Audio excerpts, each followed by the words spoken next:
आदरणीय महासचिव जी, रविंद्र भैया, साथियों, सबसे पहले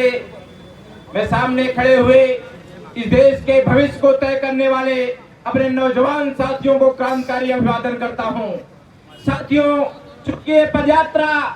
जो देश बचाओ देश बनाओ समाजवादी पदयात्रा है, ये पिछले 92 दिनों से लगातार गाजीपुर की सरजमी से निकल करके नौजवानों के नेता जो यही इलाहाबाद विश्वविद्यालय की छात्र संघ की कोख से निकल करके लगातार संघर्ष के रास्ते से आगे बढ़ने वाले आदरणीय अभिषेक यादव जी के नेतृत्व में लगातार चल रही है और 11 जनपदों के लगभग 70 से ज्यादा विधानसभाओं में होते हुए पिछले 92 दिनों से गांव गरीब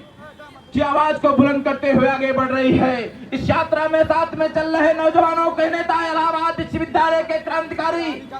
साथी रहे समाजवादी छात्र सभा के शानदार जिलाध्यक्ष आदरणीय अखिलेश गुप्ता गुड्डू सर हैं। और इस यात्रा में जब इलाहाबाद की सरजमी में पहुंची हुई है, तब से लगातार आपके शानदार प्रत्याशी जो जिनका हमेशा संघर्ष से नाता रहा है, जिन्होंने अपने संघर्ष के दम पर इस जिले में ही नहीं बल्कि पूरे प्रदेश में अपनी पहचान बनाने का काम किया है, आदरणीय संदीप यादव जी को मैं धन्यवाद देता हूं। मैं धन्यवाद देता हूं नौजवानों के नेता जिनको आप लोगों ने हमेशा सराखों पर बैठा करके इलाहाबाद की सरजमी पर इलाहाबाद विश्वविद्यालय में छात्रों नौजवानों का प्रतिनिधित्व करने के लिए छात्र संघ का अध्यक्ष बनाने का काम किया है। आदरणीय अवनीश यादव जी को धन्यवाद देना चाहता हूं इस यात्रा से जुड़ने के लिए। हम लोगों के साथ में पहले दिन से इस यात्रा में चलने वाले नौजवानों के नेता जो हमेशा दबे कुचलों की आवाज को बुलंद करने का काम करते हैं, आदरणीय अविनाश गुप्ता विद्यार्थी जी साथ में चल रहे हैं, हम इनका भी स्वागत करते हैं, धन्यवाद देते हैं। नौजवानों के नेता जो यहाँ पर लोकसभा के प्रत्याशी रहे हैं, आदरणीय पंधारी यादव जी को धन्यवाद देता हूँ, मैं धन्यवाद देता हूँ भाई।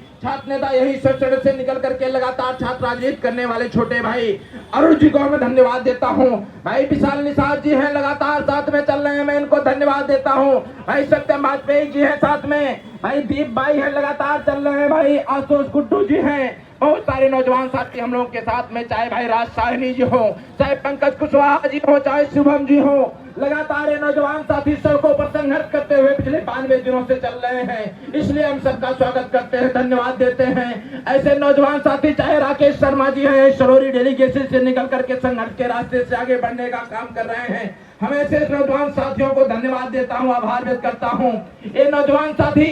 इसलिए निकले हैं साथियों, मैं आपको एक शेर के माध्यम से कहना चाहता हूं कि जब तक आप लोग यहाँ पर हैं कि संघर्षों के साये में इतिहास हमेशा बनता है, संघर्षों के साये में इतिहास हमेशा बनता है। जिस होश जवानी चलती है उस होश जमाना चलता है, उस होश जमाना चलता है। मेरे नौजवान साथियों, ये लड़ाई आपकी लड़ाई है, आपके हक और अधिकार की लड़ाई है, आपके भविष्य को बचाने की लड़ाई है, आपको नौकरी दिलाने की लड़ाई है, आपको रोजगार दिलाने की लड़ाई है। ये नौजवान साथी अभिषेक यादव जी के नेतृत्व में ऐसे ही नहीं चल रहा है। पिछले 92 दिनों से चाहे बरसात का समय रहा हो, चाहे कड़ी कड़ाके की धूप रही हो, पैरों में छाले पड़ गए हो, ये लोग लगातार 1900 किलोमीटर का सफर तय करते हुए आज इलाहाबाद की सरोत्री की सरजमी पर आपके सलोरी की डेलीगेसी में आए हुए हैं। इस सलोरी के डेलीगेटों से हम लोग का पुराना नाता रहा है। हम लोग जब इलाहाबाद विश्वविद्यालय में पढ़ने के लिए गांव से आए थे, एक हाथ में हम लोगों के बस्ता था, एक हाथ में झोला था, लेकिन दूसरे हाथ में हम लोग लड़ाई की मशाल लेकर के आए थे, अपने माँ बाप के सपने को साकार करने के लिए आए थे। लेकिन नौजवान साथियों, जिस तरीके से इस सरकारों ने आपके खिलाफ जुल्म और जाति करने का काम किया है, उसके खिलाफ हम लोग लगातार आपकी आवाज बनकर के लगातार लड़ने का काम किए हैं। हम लोग कभी न पुलिस की बूटों से डरने का काम किए हैं, न कभी जेलों से डरने का काम किए हैं। हम जब भी जरूरत पड़े ही आपके आगे खड़े होकर के आपके लिए हम लोग लाठियों संघर्ष करने, लाठियां खाने का काम किए हैं। लेकिन ये नौजवान, जब देश की हुकूमत चारों तरफ तबाही मचा रही हो, इस देश के नौजवानों के साथ, भविष्य के साथ खिलवाड़ कर रही हो, जब देश की संपत्तियों को बेचने का काम कर रही हो, प्राइवेटाइजेशन का लगातार बढ़ावा कर रही हो, उस दौर में नौजवान साथी अपने नेता माननीय अखिलेश यादव जी के निर्देश पर अभिषेक यादव जी पिछले 92 दिनों से इसी तरीके से सड़क के रास्ते पर गांव गरीब किसान मजदूर मजलूम शोषित वंचित पीड़ित दबे पीड़ित संकट छात्र नौजवान की आवाज को बुलंद करते हुए आगे सड़क के रास्ते पर बढ़ने का काम कर रहे हैं। तो इस मुल्क के हालात ठीक न हो, चारों तरफ इस संविधान को बदलने की साजिश रची जा रही हो,